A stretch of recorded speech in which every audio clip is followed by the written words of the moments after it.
Olá, ouvintes. É uma honra recebê-los em mais um episódio do GenetiCast, um podcast que é uma produção do Grupo de Estudos em Genética e Melhoramento da Universidade Federal de Viçosa, o G Melhor. E nesse episódio, eu, Marco Antônio Peixoto, e ela, Jaqueline Eneco, vamos continuar a nossa conversa com o professor Magno Ramalho. Não é mesmo, Jaqueline?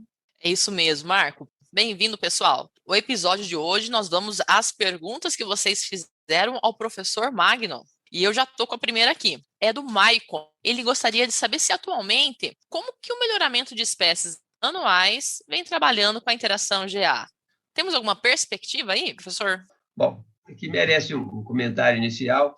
A parte de pesquisa com interação genótipo-ambiente avançou muito no Brasil, porque em clima tropical, nós sabemos que a interação genótipo-ambiente é muito mais pronunciada que em clima temperado. Então, nós aprendemos a metodologia de analisar, de interpretar, e avançou-se bastante nas metodologias de estudar adaptabilidade e estabilidade, que são importantes, mas a interação, no fundo, não é só isso. Eu acho que nós fomos pouco criativos em estratégias de manejo que pudessem atenuar a interação. A principal delas, e foi utilizada, seria avaliar cada vez mais. Eu fico preocupado hoje, porque é uma tendência de achar que a avaliação de campo é cara e estão procurando alternativas para evitá-la. Evidentemente que você pode utilizar de melhor modo possível a informação que você tem, mas você achar que vai substituir a avaliação de campo, eu acho que isso é um sonho irrealizável. Não tem jeito de vocês colocar no modelo todas as variáveis ambientais e tentar mostrar o que vai acontecer no futuro. Porque daqui a meia hora eu não sei o que vai ocorrer. É uma predição violenta. Eu achei muito legal um artigo que, para ser sincero, nem li. Só o que eles chamam hoje de core do artigo, do Rex Bernard. Vai passar, já se não saiu, vai passar aí agora em maio. Que ele fala predição para os próximos 30 anos, 50 anos, não sei. E a última frase que ele pôs lá no core, para mim, foi fundamental. Ele falou: predição só vai funcionar se as avaliações forem bem feitas. Então, a primeira coisa para atenuar, para mitigar o problema da interação, é ter experimentos de campo bem conduzidos, locais bem escolhidos, as épocas do ano ou as épocas de semeadura bem escolhidas. Então, isso é o primeiro. O segundo é procurar estratégias que possam fazer com que a interação reduza. Em plantas anuais, como ele perguntou, o Michael perguntou, uma das coisas que as empresas estão adotando, e eu tenho falado isso com uma certa frequência, é que eles, ao invés de recomendarem uma ou duas ou três cultivares, eles estão recomendando várias cultivares, principalmente em soja. E como a soja utiliza parceiros para a produção de semente, as grandes empresas utilizam parceiros, eles entregam essas cultivares para os parceiros e esses parceiros vão auscultar, vão ver o que ocorreu e vão comentar com o comprador da semente deles o que ocorreu. Então, eles conseguem identificar realmente as linhagens, as cultivares que merecerão maior atenção em termos de produção de semente em quantidade. Veja bem que essa é uma estratégia, até certo ponto, barata, porque o único gasto adicional que tem seria na questão do registro da cultivar. Entregar várias cultivares, os parceiros que vão se incumbir de reproduzi-la, e, consequentemente, você vai ter condições de avaliar em maior número de ambientes possível, mas, sobretudo, na questão de futuro, porque você vai ter informações no seu programa que você nunca teria condições de você mesmo obter. Não caro, não vou dizer assim, você permite estudar bem a interação e manuseá-la de melhor modo. Em caso de plantas perenes, por exemplo, eu sou um defensor de uso de composto. Por que composto? Porque quando você estimula o plantio de um monoclone, se existir algum problema no ano seguinte da recomendação, você põe tudo a perder. Ficar alguns anos e plantar em enormes áreas e tiver algum problema, põe tudo a perder. Se você fizer um composto, evidentemente que com clones escolhidos, não tomados ao acaso, você terá a condição de, se algum for mal, você pode eliminar aquele clone no futuro e os outros, no plantio que já está implantado, um compensa o outro. A união faz a força. E isso eu acho que é uma estratégia que pode ser utilizada. Sistema de manejo para futuro, o melhorista, infelizmente, não tem condição de prever o que vai ocorrer. Há muitos anos eu já vinha pensando alguma coisa a respeito. E coloquei um sistema de alelo em que eu pudesse estudar o mono, não é bem um de alelo, seria uma situação de arranjo em que você teria o monoclone e os clones misturados. Não é fácil fazer isso experimentalmente, mas foi feito, e se o composto já tivesse uma média igual ao monoclone, para mim estaria ótimo. Foi o que ocorreu. E dá para cá, eu tenho estimulado colegas a pesquisarem, principalmente o Gabriel Deon, bem a ideia, e ele tem muita competência nisso aí, conhece bem mais do que eu da planta, e eu acho que é um caminho. Mas com isso eu estou querendo dizer que nós devemos tratar a interação não somente como um problema biométrico, como um problema de melhoramento de planta. Quais seriam outras estratégias para que você pudesse atenuar os problemas que irão ocorrer? Evidentemente que a biometria é fundamental no processo, mas, de novo, para aquelas variações ambientais imprevisíveis, nós temos que colocar a cabeça para pensar, para ver como estar preparado para o que vai ocorrer. O homem até agora teve sucesso, mas o que vem para frente nós nunca sabemos. Prontinho. Muito bom, professor. Agora a gente tem uma pergunta do outro ouvinte nosso, o Ivan. O Ivan gostaria de saber qual que é a sua opinião sobre o aumento de uso da metodologia de modelos mistos no melhoramento de plantas. Ele pergunta o seguinte: o melhorista, ele realmente precisa, né, conhecer essa ferramenta? Bom, que precisa conhecer, eu não tenho dúvida. A única coisa que é preciso deixar claro é que você pode analisar algumas situações sem usar modelos mistos. Às vezes, um estudante nosso aqui vai preparar um trabalho para publicar, não, eu só posso analisar em modelos mistos, se eu não analisar, alguns a DOC não deixa publicar. O que, para mim, é, no mínimo, um absurdo. Eu lembro bem quando o Marcos Deon foi meu orientado na iniciação científica, tem um apreço todo especial por ele. Tem muita teoria, né? E eu tenho uma certa dificuldade de acompanhar o pensamento dele. O professor, não querendo te cortar, mas todo mundo tem dificuldade em acompanhar o pensamento do professor Marcos Deon. Não é só assim. Na verdade, eu sinto que não é a falta de didática dele, não é isso. O que eu sinto é que me falta competência para entender. Ele parece que tá alguns anos à frente de tudo que a gente está uns anos-luz na minha frente. Exatamente. Anos-luz. E isso dificulta um pouco para quem está do outro lado. Mas quando ele começou, eu lembro bem que ele veio fazer foi dar uma aula, até numa disciplina minha. E ele falou que com os modelos mistos você tem o verdadeiro valor genético. No intervalo, eu falei: Marcos, você me desculpe, isso não vai acontecer nunca. Você tem um valor que se aproxima do verdadeiro valor genético. Bom, e depois evidentemente, que eu procurei acompanhar o que estava ocorrendo. Se você me falar assim, você sabe manusear o computador para fazer uma análise de modelos? Não sei não, e nem quero aprender. Já passou o meu tempo de ficar, isso é para vocês jovens que têm uma habilidade imensa no computador que vão fazer. Mas eu sempre procurei entender o que estava se fazendo. Eu acho que esse é o problema principal, você saber o que ocorre. Então, eu já vi desde o início que, se o experimento é balanceado, metros quadrados mínimo e modelos mistos dão o mesmo resultado. Se é muito desbalanceado, modelos mistos, evidentemente, é muito preferível. Por quê? Porque consegue dar um peso naqueles tratamentos que estão com repetições diferentes, com número de repetições diferentes, de locais diferentes. Isso ajuda, evidentemente, na interpretação. Mas a utilização dos modelos mistos em vegetal, ela não tem a mesma importância, o nível de envolvimento, como tem no melhoramento animal, principalmente com bovino, que lá é tudo desequilibrado. E eu acho, às vezes, um absurdo colega nosso planejar experimentos com plantas, sugerir um desbalanceamento para depois utilizar modelos mistos. Aí eu acho um fim da picada. Recentemente, um artigo veio para me avaliar, ele colocou: fiz isso assim, assado, eu apliquei modelos mistos. Um título, eu falei: mas modelos mistos é ferramenta, não é o problema a ser pesquisado. O título tem que envolver o problema. Eu só admito por modelos mistos no título se a metodologia envolver comparação de alguma coisa de metros quadrados em modelo misto, alguma ingerência nova, alguma contribuição nova. Do contrário, é uma ferramenta importantíssima. Então, se é possível dar uma sugestão para os jovens, não desbalanceie o experimento, e você, tendo essa preocupação, você vai fazer bem certo o experimento e vai ser bom para todo mundo. Inclusive, pode perguntar aos meus orientados. Toda vez que vão fazer ficar desbalanceado, eu peço para fazer no metro quadrado mínimo também. Depois faz uma correlação entre a média e os brancos.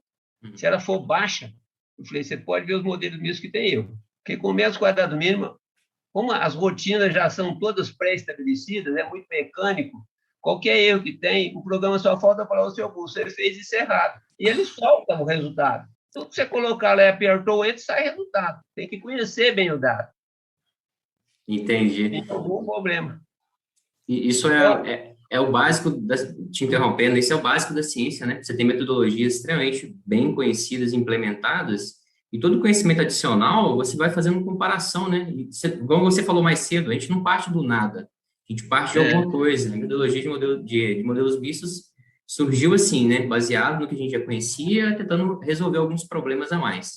O professor Cosme fala uma frase que eu acho fantástica. Quando você aprende a usar o martelo, todo problema que você vê é prego. E a gente essa é uma frase muito legal e oportuna, sabe? Você não tem que ter uma ferramenta que é onipresente, que ela vai ser sempre a principal. Não é assim. Há casos e há casos, né?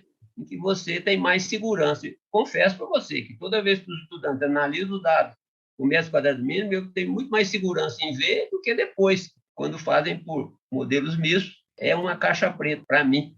Dependendo do modo que ele colocou o modelo, ele pode pôr tudo a perder. E sai o resultado.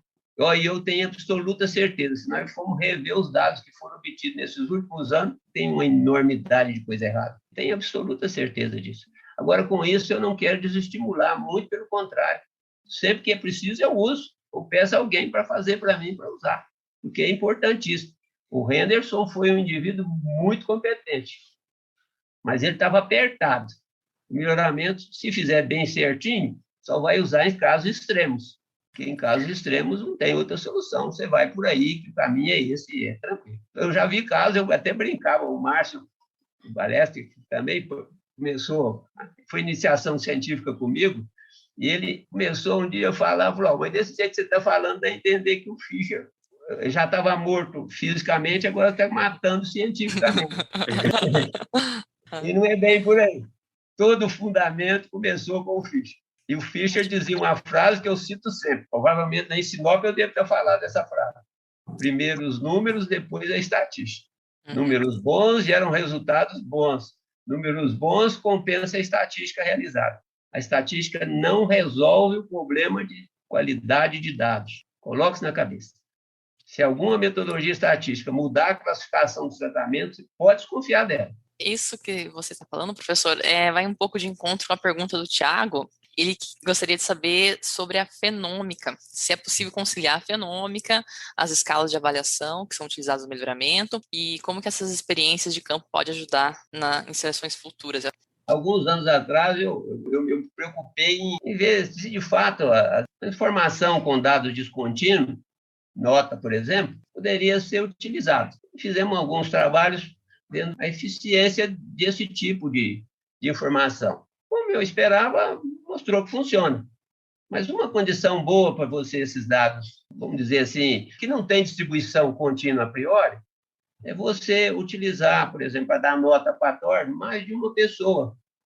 E ao invés de utilizar o dado de cada uma delas como um dado comum, usar a média. E se você tiver uma escala de 1 a 5 ou de 1 a 9, com média você já caminha um pouco mais para a distribuição normal.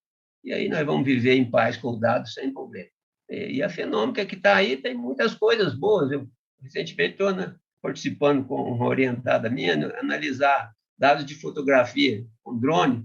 Você usar uma imagem para tentar ver a produtividade de uma cultura, é um negócio, no mínimo, estranho, mas funciona. E se funciona, evidentemente que devemos utilizar e sobretudo, em uma análise preliminar, isso vai ser ótimo. Utilizar dados. Essa questão de escala de notas, a gente que é mais biometrista, né, que não é tão campo assim, eu fico um pouco intrigado, porque o estudante vai lá e avalia e dá uma nota. Só que ele tem uma escala de 1 a 5 ou de 1 a 9, dependendo da característica que ele está trabalhando. Então, o estudante chega lá de manhã, ele vai dar uma nota, quando ele está na hora do almoço querendo ir embora almoçar, pegar o RU, ele vai dar uma nota bem diferente. Duas coisas que eu gostaria de comentar a esse respeito. Uma, eu não tive sucesso na minha vida. Eu gostaria que toda vez que o indivíduo fosse para o campo para analisar por meio de nota, ele utilizasse toda a escala naquela condição que você está, e não uma escala pré-concebida. Ou seja, ele precisaria de fazer um treino antes de dizer assim, ó, se é de 1 a 9, qual vai ser o tratamento que vai receber 1 aqui no campo e qual que é o 9? Para você utilizar toda a escala. Se você utilizar, como na fitopatologia, por exemplo, utilizar uma escala pré-concebida, em que 9 é planta morta, se não tiver planta morta, nenhum vai ser 9. Então, o espaço amostral das notas que você usa é muito pequeno. Isso dificulta a análise, isso atrapalha a análise. Isso deveria ser procurado alternativa. Concordo que já está na literatura dizendo tal nota é tal, tal é tal, tal é tal. Bom, tudo bem. Mas no campo, para mim, deveria ser assim. A outra coisa, isso eu falo sempre. Eu falo assim, se você é muito apressado, a nota tem que ser dada na primeira vista. Você não pode pensar. Se você pensa, você erra. É a primeira impressão que fica. Você chega e fala, essa está boa, essa está ruim, essa está mais ou menos. Se você pensar para fazer a nota, vai ficar péssimo as notas que você vê. Pode fazer isso, vocês vão ter essa convicção. E outra, com a hora dando nota. Mais do que isso, não dá tempo, não dá certo. Você fica cansado, você esquece. Nós não somos robô, somos gente, né? Exatamente. A minha colega da Embrapa, que trabalhou comigo vários anos, aliás, quem fez quase tudo era ela que fazia mesmo, a Ângela Fátima Barbosa, não sei se vocês conheceram, e a Ângela, e toda vez que ia avaliar alguma coisa, eu ficava de um lado da parcela e ela do outro lado, principalmente para a patógeno. Se ela falasse, por exemplo, 5, eu falasse 2, eu falei, você olha direito aí, porque o seu dedo está errado. Mas, na verdade, era só uma brincadeira. Aí ela até brincava comigo, eu que estou com a caneta, eu vou pôr a nota que eu quiser. Na verdade, por que eu posso? Dependendo do lado da parcela que você está, sobretudo com o patógeno, a nota é diferente. E é por isso que é bom ter 2. Não, eu dei 5 por isso e isso, eu dei 2 por isso. Rapidinho, sem muito pensar. Depois, não, então, nessa situação, a média, vamos pôr aí 3. Tá bom, entendeu? Isso não é cozinhar o dado, é simplesmente usar o bom senso. Muito bom. Professor, a gente sabe que, principalmente recentemente, né, as ferramentas que a gente emprega em genética e melhoramento, elas têm mudado drasticamente, se a gente for comparar aí num período curto, né, uma década, talvez 2 décadas, se a gente for pensar em seleção genômica. E essas novas técnicas têm sido muito utilizadas. Então, como a gente disse, seleção genômica, fenotipagem de alto rendimento, que é um negócio que chegou recente, está sendo bastante aplicado, principalmente nas empresas. A edição gênica com CRISPR está chegando com tudo aí na genética e melhoramento. A gente tem as análises mais estatísticas, né, como, por exemplo, a modelagem e a simulação de dados, que é algo que está bem crescente. E a inteligência artificial também tem sido bastante utilizada. Então, tem um ouvinte nosso, o Michel, ele pergunta o seguinte: o que essas ferramentas elas têm a contribuir para o melhoramento, e, né, para a genética e o melhoramento, e o que elas não podem oferecer à genética e o melhoramento? Bom, é Michel, né? Obrigado pela pergunta. Isso, eu sempre olho tudo que a ciência é nova com um olhar crítico. Né? Primeira coisa, vocês, até do jeito que foi reduzida a questão, fala que é amplamente utilizado. Quem usa hoje, sobretudo, são as empresas multinacionais. E é uma caixa preta, a gente nunca sabe como que eles estão usando e o que eles estão realmente fazendo. E o setor público, principalmente aqui no Brasil, é muito caro ainda. Se você quiser fazer uma genotipagem de qualquer, um trabalho de tese, por exemplo, eles falam que está barateando cada vez mais, mas barateando é 20, 30 dólares cada planta. Barato é o marido da barata, né?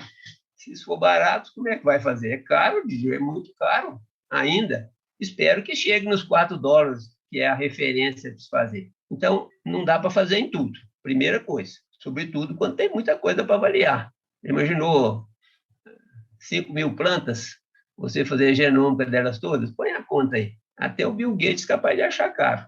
Isso é pesado. Eu fico ouvindo nas palestras, vejo a pessoa falar isso, não é por aí, né? Mas veja bem, outra coisa que eu gostaria de deixar bem claro: quanto mais eu leio, menos eu acredito que o DNA é responsável por tudo.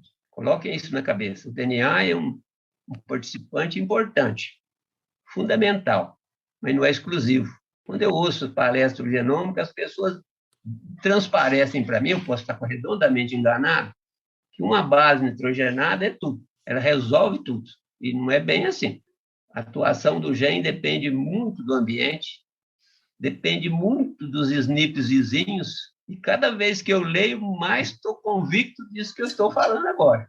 E, sobretudo, a partir de estudos de genética humana, porque na genética humana, para cada geneticista vegetal que tem, eu imagino que tem pelo menos 100 de humano, para não dizer 1.000. E eles estão chegando à conclusão exatamente isso. Usam a genotipagem em muitos casos, mas eles nunca esquecem do ambiente nesse processo todo. E nós estamos vendo, até a pandemia nos ensina isso. Tem variabilidade, mas essa variabilidade depende de uma série de outros fatores que não só genética, para que você possa dizer esse tem maior chance ou esse tem menor chance. Nós estamos chutando aí à vontade, mas o ambiente tem um papel fundamental nisso. Agora, com esse preâmbulo aí, não quero desestimular ninguém a deixar de usar. Principalmente a universidade tem que fazer pesquisa mesmo. A única coisa que eu não concordo é a pessoa viu uma metodologia nova, era um melhorista de campo bom, ele larga aquilo para uma aventura dessa. Vários colegas meus já fizeram isso. Vocês são novos, mas quando surgiu o RFLP, no dia que falaram que ia usar RFLP, eu estava numa reunião, fui o único que falei, não é bem do jeito que vocês pensam, não. Isso não é assim. Com o tempo foram vendo que não era assim e foi para chegar na menor unidade agora, que é a base, o SNP, né? Ele tem muito a contribuir. Mas, repito, sozinho ele não é nada. O que essas ferramentas vão ajudar? E estão ajudando? É exatamente no sentido de melhorar a aplicação ou o conhecimento da informação de campo. E se a informação de campo não for boa, nada disso vai funcionar. Nem inteligência artificial. Lembro do texto que eu falei do Rec Bernardo há pouco. Muitas vezes as pessoas, a molecular não está funcionando. Eu falo, não, o que não funcionou foi a fenotipagem que você fez, porque você associa, né? Tudo que é feito é uma medida de associação entre o fenótipo e a marca. Se o fenótipo é mal qualificado, a marca não vai explicar nada. E assim funcionou, está mostrado aí. Quer dizer, se o caráter tem herdabilidade abaixo de 30%, se você puser genômica nele, não vai funcionar, porque vai ser tudo inteiramente ao acaso. Pode pôr uma matriz do tamanho que você quiser, ela não vai resolver. Então, vocês são biometristas, doutrinem as pessoas que vão chegar com dado para vocês. Cheguem dados de qualidade, porque se for com qualidade, eu respondo, eu devolvo na mesma qualidade. Se não for, outra coisa que eu gostaria que as pessoas pensassem, o gargalo muitas vezes é a bioinformática, sobretudo no uso de genômica, é o uso de bioinformática. E aí tem que confiar demais no bioinformático. Pensa para ver, você sequencia base por base, depois você tem que organizar aquilo. E para o indivíduo que tem competência científica e tudo, mas não tem vivência para esse tipo de coisa. E isso dificulta às vezes. Novamente, vou realçar. Essas ferramentas todas são promissoras, todas são úteis, mas precisam de um crivo, de uma análise crítica, de quando utilizar e qual situação aplicar. Senão, você só vai cavar o buraco, você não vai ver o que está fora do buraco. Tá certo? Não sei se eu respondi ou se eu decepcionei a quem fez a pergunta. Não, respondeu assim. Tem um cientista agora, eu não me lembro o nome dele, eu sei que ele é de alguma universidade norte-americana, e ele fala algo sobre, né? Ele fala que quando você leva uma análise para ele fala assim, eu resolvo problemas. Qual que é o seu problema? Seu problema dá para resolver via análise de modelos mistos? Nós vamos resolver. Seu problema dá para resolver via inteligência artificial? Nós vamos resolver. Então, simplesmente não, né? Ou seja, nós não podemos ser apaixonados pela ferramenta, né? A gente tem que simplesmente resolver os problemas e aplicar a melhor ferramenta. Aí, fazendo um gancho com a universidade, eu acho muito interessante, porque as empresas, né, querendo ou não, são as responsáveis por empregar hoje um estudante que sai do doutorado. E lá eles trabalham com as ferramentas no seu estágio mais avançado, então eles aplicam muito isso lá. Então, a gente tem sobre nós, estudantes de mestrado e de doutorado, querendo ou não, uma pressão para aprender determinada ferramenta. Teoricamente, a gente tem que sair daqui sabendo um pacote básico de coisas, senão a gente acha que a gente não vai ser aceito em quem vai empregar a gente lá na frente. Então, isso também vem um pouco de lá. Então, a gente está tentando buscar alternativas ali, trabalhar no limite do conhecimento, e gerir esse tempo, que teoricamente é longo, mas na verdade não é tão longo assim, 4 anos ou 2 anos, né, passam realmente rápido, para a gente absorver esse tudo de conhecimento que a gente precisa para tentar ser um profissional qualificado, para poder ser absorvido por uma empresa que já utiliza determinada tecnologia, né, a X ou a Y. Eu concordo plenamente com o que você falou. Eu, inclusive, se eu tivesse com a idade de vocês, no momento de vida de vocês, eu entraria de cara inteiramente de corpo e alma em biometria, porque toda empresa está querendo contratar biometrista. Essa semana mesmo, uma colega pediu para indicar uma pessoa para uma empresa aí. E eu falei, não, ela é essa pessoa que eu gosto muito, mas está em tal lugar e ela não tem interesse de mudar no momento. Eu falei, não preocupa não, o que a empresa quer, hoje o trabalho é todo home office, quer que ele fique lá mesmo e tal. Eu falei, mas ela não é melhorista? Não, ela vai trabalhar só em predições. Aí eu falei, ó, tudo bem, mas com sinceridade, vocês acham que a médio prazo, se todo mundo dedicar a isso, vai dar certo? A médio prazo, se todo mundo dedicar esse tipo de ferramenta. Eu acho que algumas delas, elas não vão responder o que elas estão achando que vão responder e, ao mesmo tempo, vão surgir coisas novas, né, para serem pesquisadas. É basicamente o que a gente entende como ciência, né? Você testa, falha, dá certo, não dá certo, e a gente vai construindo ali o conhecimento em cima desse acerto e erro, né? Mas, na verdade, você estaria afastando da realidade, né? O que é a realidade da empresa? Obter semente de cultivar melhor do que a pré-existente, não é isso? Rápido e barato que eles focam. Então, você vê alguém da empresa, um gerente qualquer, que foi mordido pela mosquinha, e ele começou com isso, falou, não, é isso que vai mudar tudo.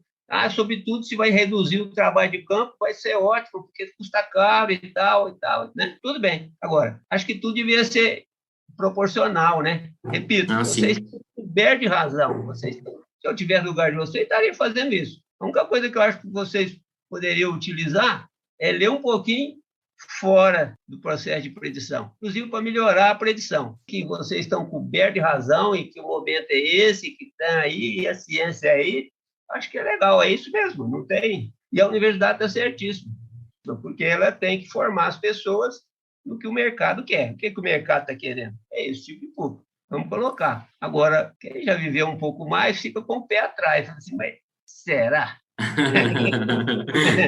Tá tudo aí. Escute aí as pessoas que já viveram mais um pouco, ela vai ver, ela faz isso, estuda isso, convicção que isso funciona, mas não tem certeza. E é por isso que... Agora, tem uma coisa no jovem que eu invejo. Vocês têm uma capacidade enorme de se reinventar. Se me falarem, por exemplo, que quando eu comecei a trabalhar aqui, existia uma chance dentro de 2 ou 3 anos eu ia perder meu emprego, o cara é doido. Fiquei 50 anos na universidade, eu sempre fui parado na minha ali, fazendo o cotidiano do melhor modo possível. Agora, o jovem de hoje, vocês não preocupam com isso, você não está querendo saber se vai dar certo ou não, eu vou continuar vivendo e vou me reinventar. Isso não é bom, não, isso é ótimo, essa capacidade que vocês têm de se reinventar. Mas o modo de se reinventar sem sofrer demais é sendo generalista. Estuda outras coisas. Estudar não quer dizer que vai dedicar 100%. Você chegou uma pergunta hoje para a gente, o Ivan, ele quer saber a sua opinião. Eu só dou minha opinião, né? Mas ele pergunta assim, quer saber quando você acha que devemos considerar um diagnóstico fixo e como aleatório? Quase 90% dos trabalhos que vêm para mim com uma doc que eu rejeito é escolher o modelo errado. Hoje mesmo, pela manhã, eu estava escrevendo um livro de genética quantitativa, uma edição nova. Estava falando sobre componente de variância lá. Já estou no finalzinho desse tópico lá. Eu falei, não posso deixar de colocar isso. É que não existe uma regra 100%, é uma coisa subjetiva. Mas uma coisa é certa, para você estimar um componente de variância, você precisa ter uma população de referência. Se você tiver uma população de referência, ele é aleatório. Se você não tiver, é fixo. Isso vem do trabalho do Eisenhardt, que eu acho que foi que criou os termos, de 1947 ou 48. Pois bem, então o indivíduo vai fazer um dialelo e utiliza lá, por exemplo, 10 linhagens. O número de linhagem é o mínimo que importa. Pode ser 10, 100 ou 1000. Mas se ele escolheu e se ele fez como objetivo de identificar combinações híbridas boas, o modelo é fixo. Porque ele vai cruzar uma linhagem A com uma linhagem B e quer ver o híbrido entre elas. Ora, se o indivíduo está visando identificar o híbrido, estimar componente de variância não tem razão nenhuma. Porque a componente de variância é para você usar como referência para a população, para aquela população que tirou. Então, você teria que pegar uma amostra ao acaso, pode ser até de linhagem, uma amostra ao acaso e fazer o trabalho inteiramente ao acaso, usando dialelo ou não, o que for. O que não pode é você escolher as linhagens e ter como objetivo escolher o parzinho pão, porque o trabalho é aquilo ali. Então, você não programa de milho híbrido. Você faz o híbrido, na intenção de identificar o par bom. E você estima componente de variância, para mim está tudo fora. De novo, ele usou uma ferramenta, mas não sabe para que a ferramenta serve. Eu fui até em Campos, o Cosmo estava lá, e mais alguns professores aí de Viçosa, eles fizeram um debate lá, um dia ou 2 dias, só discutindo modelo fixo e aleatório. É evidente que eu ficava sempre com o pé atrás, talvez por isso que ele fez a pergunta. Porque não existe uma situação que é objetiva, é cada caso. Por exemplo, quando se faz VCU, eu sou radicalmente contra estimar herdabilidade. Por quê? O VCU é feito para você identificar uma linhagem para ser recomendado. A herdabilidade é um parâmetro populacional. A população não interessa. Aquelas linhagens ali você pegou de várias atividades, colocou no experimento para recomendar uma. O objetivo do experimento de VCU é recomendar 1 ou 2 linhagens para ser cultivar, ou híbrido para ser cultivar. Você não quer fazer inferência sobre a população. E aí, quando veio, eu falei, não, isso não pode ser aleatório. Você está usando o fixo para escolher e aleatório para generalizar. Mas ciência é ciência. Ciência você aplica integralmente ou não aplica nada. É igual quando faz o teste de significância de média, parece que não foi significativo, mas a diferença é tanto. Dei tanto saco a mais, falei, e daí? É que o saco não for cheio direito, entendeu? Não tem meia ciência. Ciência ou você usa integralmente ou não usa integralmente. Tem que fazer é aplicar direito. Se aplicar direito, toda hora tem problema desse tipo. Ô, professor, o senhor falou que a maioria dos trabalhos que você revisa e que voltam, né, como revisor, é porque eles utilizaram um modelo errado baseado naqueles que eles tinham. Você acha que isso é um problema? Não é o errado, o modelo está errado. A inferência do modelo está errada. Isso. O modelo está certo, mas a inferência está errada.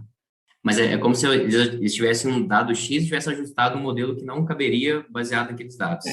O grande problema que desculpe só interromper, só para te ajudar aí. Tá. O grande problema que eu acho é que, na maioria das vezes, o problema do indivíduo é só o enter.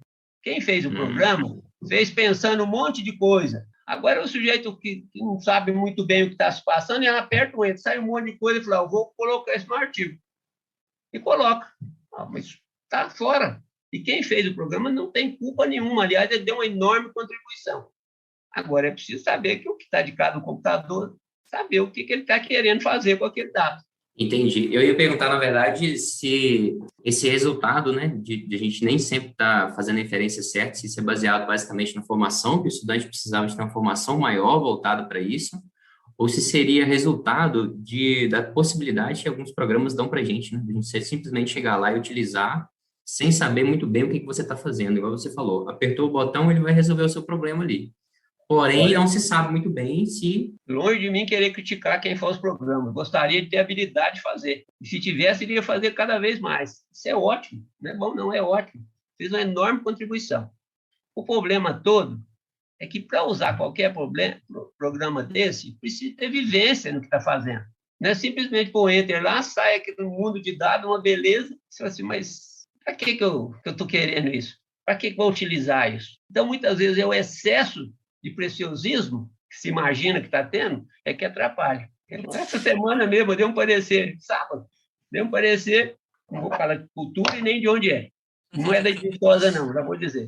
Fez um estudo com a planta autónoma que produziu. Concluiu lá que os livros bons seriam 1, 2, 3, 4, 10, 15. A minha pergunta é, o leitor, para que esse trabalho?